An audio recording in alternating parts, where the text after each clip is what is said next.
Bonsoir à tous et bienvenue.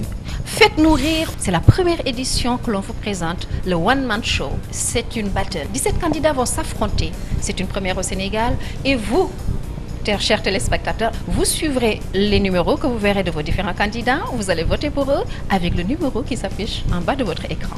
Nous vous demandons juste de nous rester parce que pour rire, il faut vraiment les écouter, les suivre. Ndeye Aram Dieng, avec elle, c'est pratiquement une surprise parce que le personnage qu'elle a incarné n'était pas facile. C'est le plus vieux métier du monde qui a été revisité par elle avec élégance, charme et vraiment présence d'esprit et présence scénique. Il faut dire aussi qu'elle a beaucoup fait d'efforts. Elle s'est améliorée dans les ateliers parce que justement elle a maîtrisé les consignes qu'on lui avait données. Elle a aussi fait montre, comment dirais-je, d'élégance dans sa tenue. Et j'avoue que son personnage n'était pas assez facile à incarner, mais elle s'en est bien sortie quand même. Bonsoir Wiro. Bonsoir Natassa. Est-ce que ça va? Moi, ça ne va pas du tout. Natassa, j'ai fait 5 restaurants et je n'ai rien trouvé. Moi, je ne comprends plus rien. Mais où sont les gars? Mais au Sénégal, là, il n'y a plus de gars. Ce régime-là ne nous arrange pas, nous les barankas. Ah non. Ah, moi, je vais rester ici un peu pour voir. J'espère que je vais avoir quelque chose. Ouais, ça va. Ça va bien. Ah, à part, il fait chaud, mais sinon, ça va. Des fois, là, des fois, je suis trop fatiguée. Je roule, mais rien. Mais écoute, il y a quelqu'un qui arrive. Oh, il est accompagné. Ah, Zéna, toi dis-moi, tu m'avais promis quelque chose, mais jusqu'à présent, rien. Pourquoi? Mais toi là, faut me dire, toi là, ton secret, moi je comprends plus rien de... Ah, écoute, attends, il y a quelqu'un d'autre qui arrive. Je pense que c'est le bon. Ah, mais je ne vais pas bouger là. Je reste, il va venir. Bonsoir. Ça va bien? Ça va? Moi, ça va. Dis-moi, toi, comment tu t'as fait? Patrick. Ah, c'est joli comme nom de... Moi, je m'appelle Nogay. Mais toi, tu peux m'appeler Nox? Ouais. Merci. Merci beaucoup. Merci. Toi, tu m'offrir quelque chose? Ah, avec plaisir, bien sûr. Et Wiro, viens prendre commande. Nous, on est là. Ah, Patrick. Alors, et le Sénégal, ça va? Ça va bien. Moi, je suis très contente. Merci à toi. Arrête-toi, tu me flattes, sinon je vais avoir honte et je ne veux pas ça.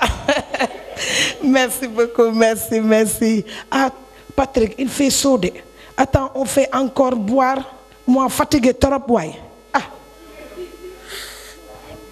Ah, Patrick. Moi, je viens de Bambay. Toi, si tu regardes carte Sénégal là, tu vois Bambay là-bas? Oui, merci. Pardon? Moi, je ne comprends pas ça. Brut. Toi, qu'est-ce que veut dire brut? Ah, d'accord. Moi, sans gréwasse. Moi, sans pose-ongle. Moi, sans roussa. Moi, sans fond de teint. Moi, sans implant fessier. Là. Moi, sans silicone de sein. Combien je vaux? Et Patrick, toi, comment tu peux dire une fille combien elle vaut? Toi là, dis-moi, pour moi, je vaux combien? Non, c'est pas bien entendu. Que je vaux pas combien? 1000 francs. Putain. Patrick, tu sais, moi, j'ai chaud, hein? Avant que je me fasse là, je te donne 30 secondes. Tu dégages. Sinon, moi, je vais te tuer, quoi. Vas-y, dégage. Oh. C'est la triste réalité qui se passe dans notre pays. J'ai pas encore fini. Je pense qu'aujourd'hui là, c'est pas le bon pour moi. Je vais me coucher, attendre demain. J'espère que demain je vais avoir quelque chose. Mais les gars là, c'est des salopards. Je risque de ne plus avoir de gomme. Ah non. Serigne Abdou Lahad Diouf avec sa fausse modestie, xam ngeen ma. Il faut le suivre, il est intéressant. Véritablement, ça vous force le rire et il est très présent sur scène avec sa tenue et sa corpulence.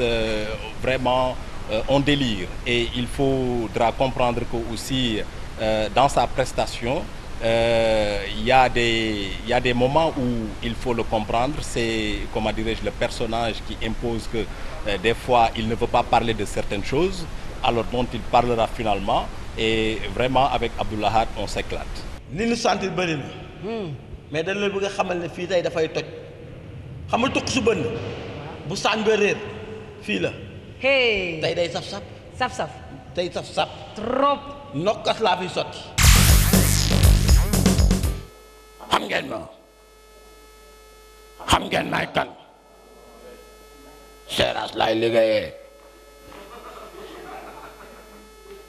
bés bu yàlla sax dinaa rendi ñetti junni nag fees leen man dong nag waaw te yàpp bi xoolal benn karawu nag du si takk nag ma wàññi waaw junni wala juróomi téeméer non 4 yi si lay yem mënu ma ko wàññi laa wax 4 waaw fële sa pàkk an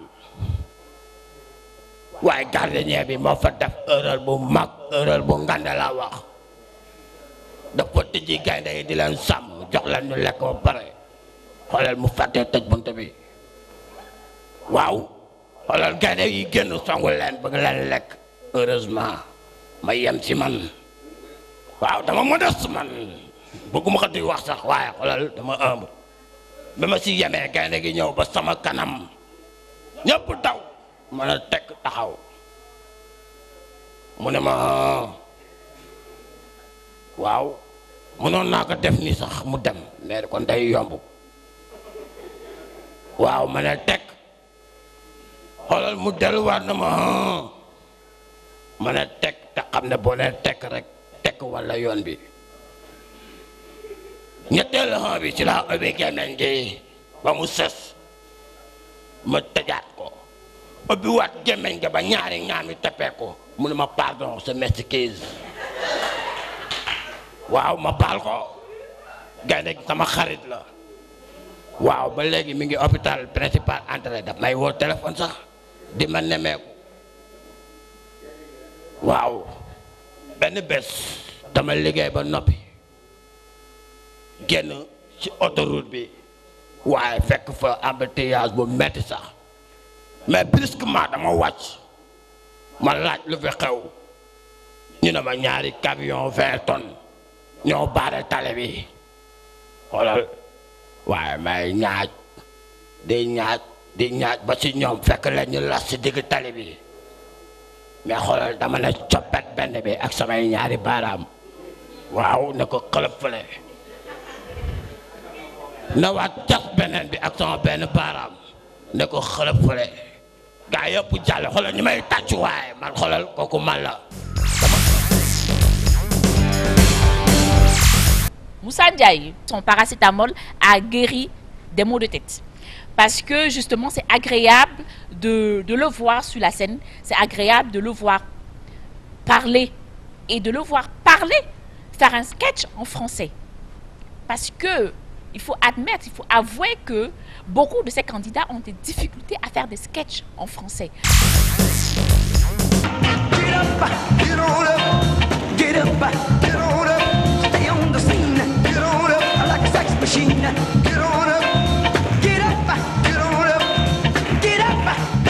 Merci. Bonsoir. Je me présente. Moi, c'est Moussa, Daouda, Anta, Makhtar, Mboy, Jean, Fatou, Mamadi, Kélédor, Ndiaye. Oui. Je fais 1m80. Je pèse 102 kg. Depuis que je suis né, les gars, je n'ai jamais été à l'hôpital. Oui, ce n'est pas que je n'ai jamais été malade, non. Mais j'ai grandi avec ma grand-mère qui connaissait le médicament miracle de toutes les maladies du monde. Madame, tu connais le médicament miracle? Tu es sénégalais? Ah non, c'est ça. Okay. Quand j'étais enfant, lorsque je rentrais à la maison en pleurant, en disant « Maman, j'ai mal à la tête », et elle me répondait toujours « Gonegi, paradé, paracetamol, atia ». Maman, j'ai mal au ventre. Ay waay Gonegi xale du dëgër bopp demal ca bopp lal ba nga jël ñetti paracetamol atia. maam yow sama bëñ bii day métti. Ay waay gone gi lu tax nga dëgër bopp demal ca bopp lal ba benn paracetamol nga daf ko ca acca. Vous voyez, ici au Sénégal, toutes les maladies peuvent être guéries par le paracétamol. Maux de tête, paracétamol, maux de ventre, tension, cataracte, cardiaque, tuberculose, Ebola, AVC, Apollo, Sida. Astaghfirullah. Mais je suis sûr, si tu dis à ma grand-mère que j'ai le sida, billahi wallah, elle te dira prends 56 paracétamol. Je vous le jure. Elle fait tellement confiance au paracétamol. Un jour, pendant une levée du corps, il y a litige dans la famille du défunt.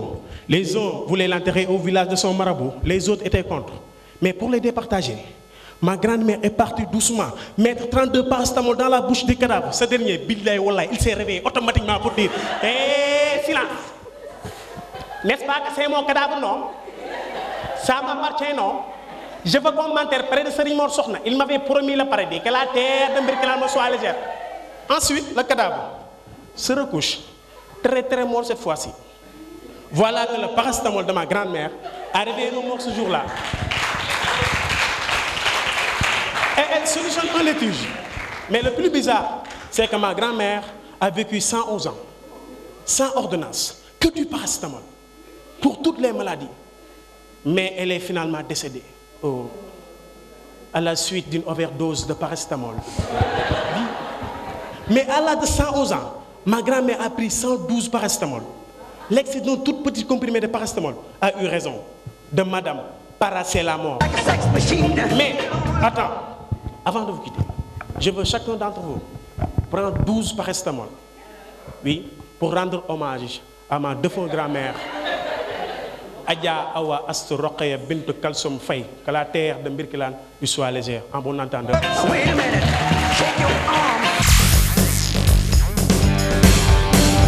Mamadou Seydou Sow, c'est un candidat qu'il faut encore encourager.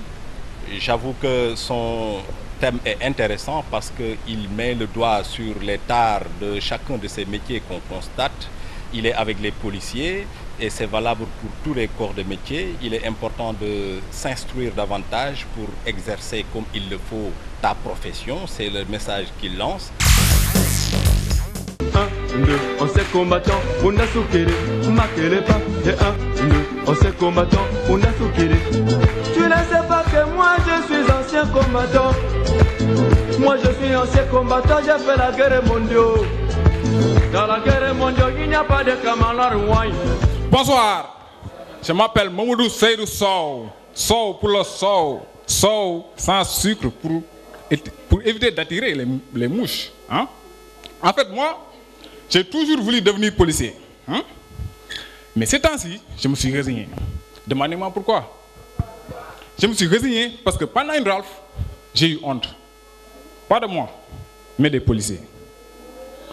Pendant qu'on se cachait dans un buisson, il nous avait remarqué et nous a dit: Oh, oh, vous trois là, vous êtes combien? Venez ici maintenant. Dès que mon ami est arrivé à sa hauteur, il le gifla. J'ai dit: un an, pas toi seul. D'ailleurs, qu'est-ce que tu fais là à cette heure-ci?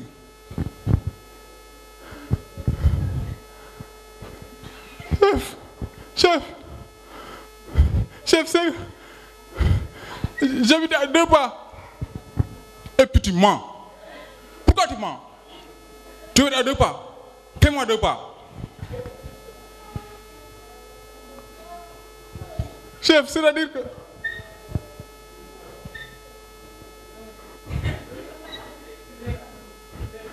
Chef, je voulais dire 2 pas de Tchakaba.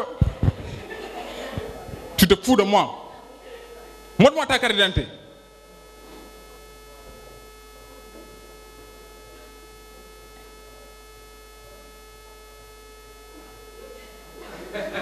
Attends.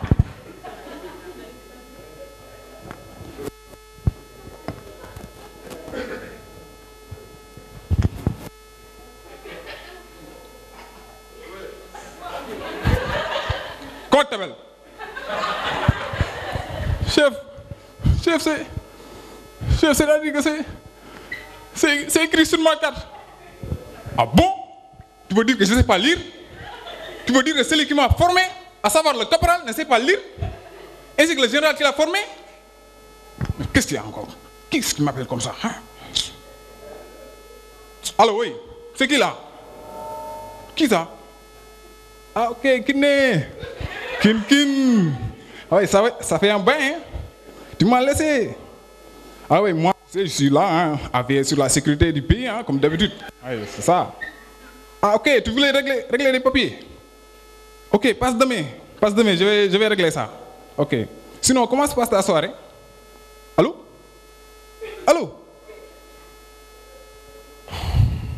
Tu vois ce que tu as fait? Viens, on va aller au commissariat. Tu vas nourrir les moustiques. Viens, allez.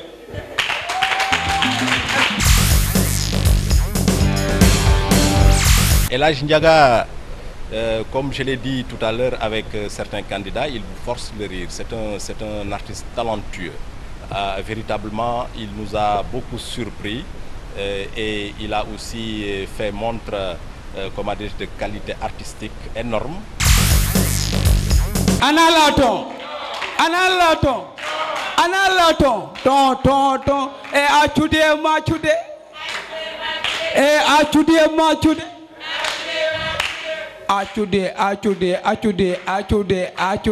ah, Fatoumata Diallo dafay jaay jaajabare.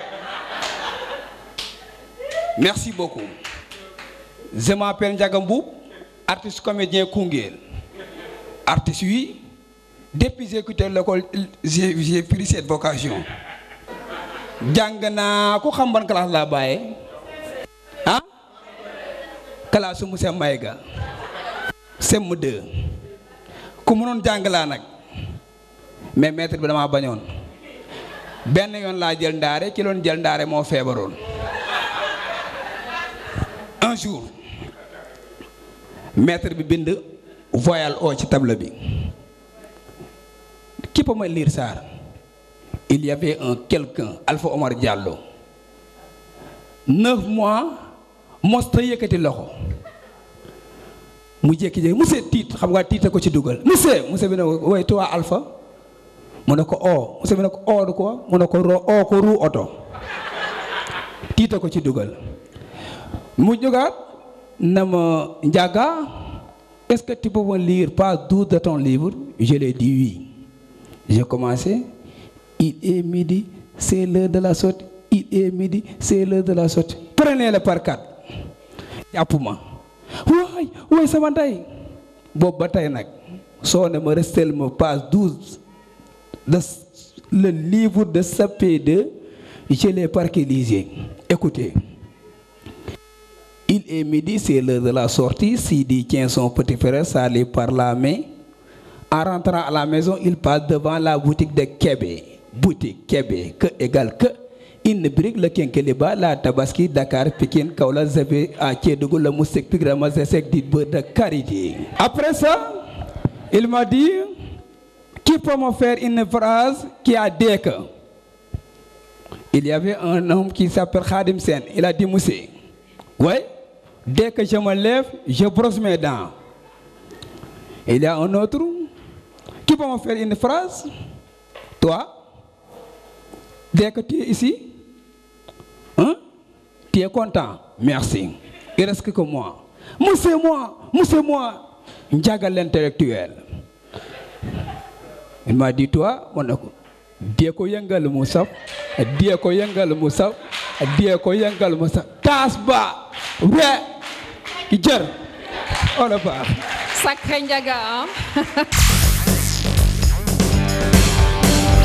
Bonjour, Rokiatou. Alors, il y a la forme? Ah ouais, ça va. Ça va? Ah oui. Parce que je vous ai suivi depuis les ateliers. Aujourd'hui, moi, j'aimerais savoir comment vous vous sentez, vos impressions, parce que vous serez devant un public tout à l'heure. Ah ouais, bon, on va juste péter avec le public, hein, franchement. Alors? On va juste exploser, le public va exploser là, tu vois. Ah, ça... On va juste montrer ce qu'on a appris pendant que du show. You know say you belong to me, and I know say I belong to you. All the love I go give them to you, yeah. Nana, oh, you and I, we are meant to be.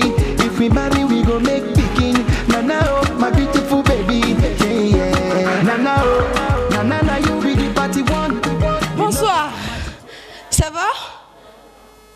Je m'appelle Rokiatou Diallo. J'ai un prénom malien et un nom guinéen. Je ressemble à une Sénégalaise. Il y a quoi? Mais je suis ivoiro-sénégalaise. J'ai siégé à Dakar, quoi. Comme ils ont décentralisé mon pays, là.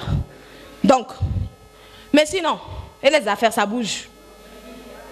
Je suis venue à Dakar ici, hein, mon copain. Malheur, il m'a laissé pour une Sénégalaise. Mais je remercie les Sénégalaises. Hein. Je les remercie parce qu'ils m'ont rendu mon mec sain et sauf. Ils ne l'ont pas décapité. Ah, nous les Ivoiriennes comme ça, on a besoin de douceur, tendresse. Non, on nous laisse comme ça pour aller chez les matérialistes sénégalaises là.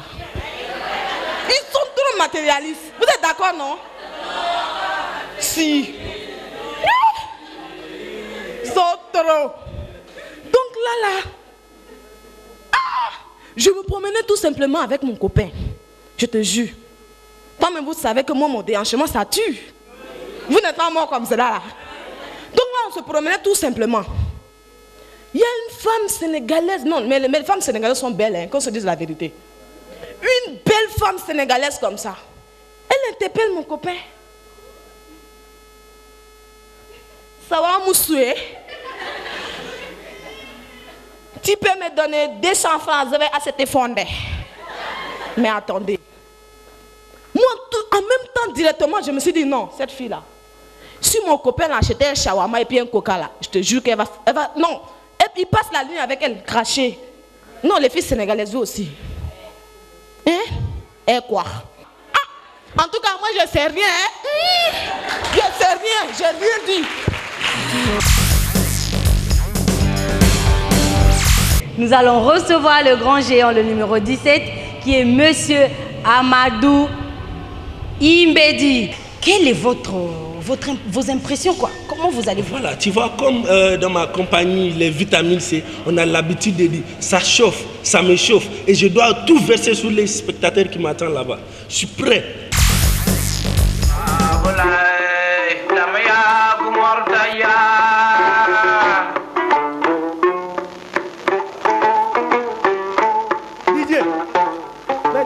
Mais attends, mais quand on vient dans une place, on trouve les gens, mais il faut bloquer ça.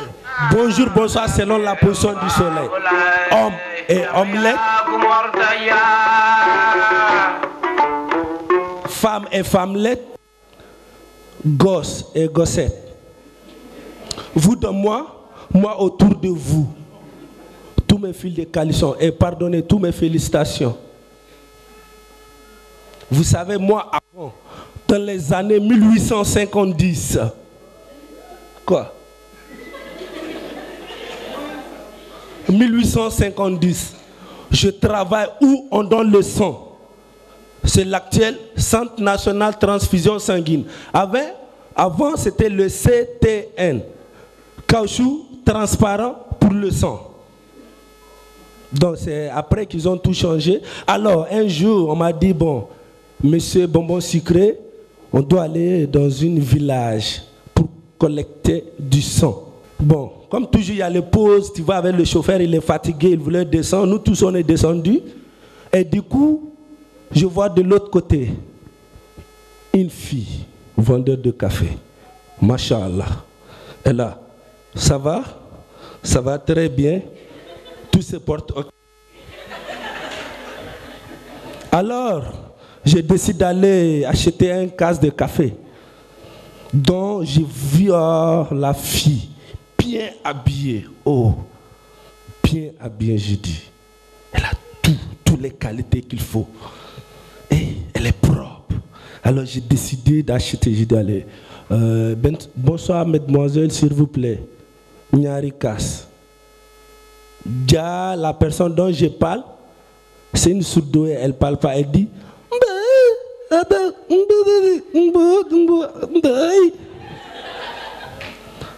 Vous savez ce que ça veut dire? Toi, café que tu veux boire là, c'est avec du lait, sucre et sans sucre. J'ai dit, il faut mettre tout.